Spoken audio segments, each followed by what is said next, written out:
Blessings to you all. Thank you for tuning back with me, Toya. If you're new to the garden, this is a garden of peace, spirit, love, and truth. So if you feel any of those things in your spirit, you're more than welcome to hit the subscribe button and vibe out with me in the next coming video.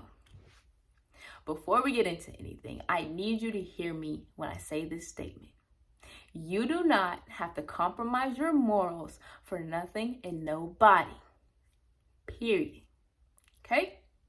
You do not have to compromise your morals for nothing and nobody, period. And before we go any further, we are coming out of Proverbs 4, verse 4.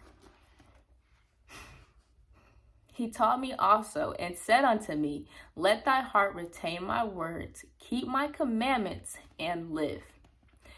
If I'm just doing a random scroll or just randomly on the internet, I typically see a lot of things that either focus around peer pressure, trying to become viral, or get quick rich schemes. And I'm here to tell you, you do not have to compromise nothing about yourself for any of those things. I watch a lot of traveling videos that really center around either bungee jumping or ziplining through the Amazon.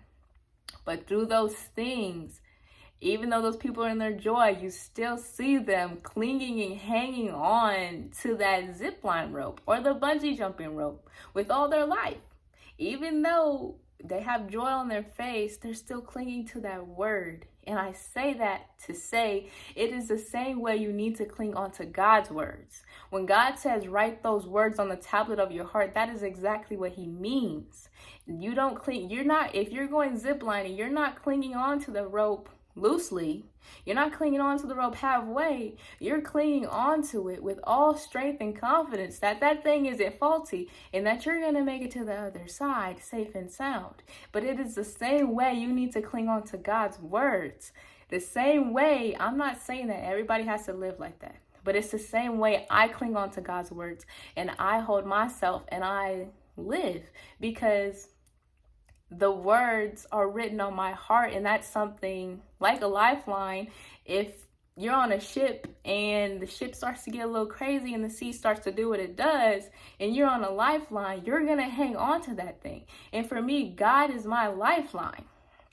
And it's the same way I feel individuals who go through peer pressure and stuff need to cling on to their morals.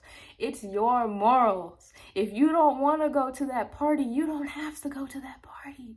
If you like sitting in the library or sitting at the park staring at the sky, you don't have to feel insecure that you're doing what your spirit loves doing and that your morals love doing.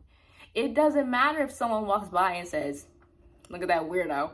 It doesn't matter because it's your morals and your spirit and you know what benefits you. I remember times where in college, I liked to sit in the library for hours on end. I just like sitting there because it was a vibe and it was something peaceful to me. While everyone else was like, oh, I'm going to this party, I'm going to that party, you want to come? No, negative. I want to sit in the library chilling because that is what my morals love to do. I loved reading.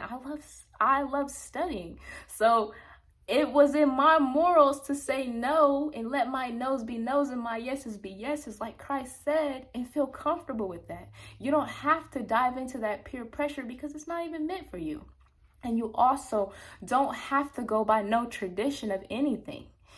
You don't have to go by no tradition of anything. If it's your tradition to be honest, to be loving, to be kind, and be all those things, you don't have to stay by the tradition of, okay, I have to be kind in this way, or okay, I have to do it this way. No, live.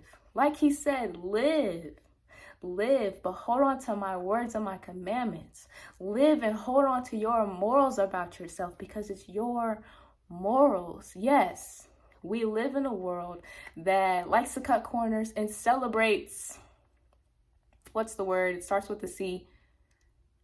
I don't remember the word, but it likes to celebrate things that aren't really meant to compromise. It likes to celebrate compromise. You don't have to compromise your morals for nothing. Imagine this. you're walking down the street, you're with a couple friends. You see an old lady trying to cross the street and needs a little help. If it's in your morals that you have honesty, that you have love, kindness, and that you have integrity to walk that lady across the street, walk the lady across the street. It's okay. Even if your friends are like, oh, she's been walking across the street since 1952. She already knows how. If it's in your morals and your spirit is telling you to do it, just go do it. Because at the end of the day, you're planting a seed through that action. You're planting a seed of blessing that's going to come for you near future. So either way, you're good. You didn't compromise yourself and you're getting blessed. And that is my main message. I really need to emphasize and want people to know you don't have to indulge in the peer pressure. Live your life and live it to the fullest with the Father and cling on to those words. Glory be to the Lord. I hope you're having an amazing day and keep having an amazing day. And I'll see you in the next video.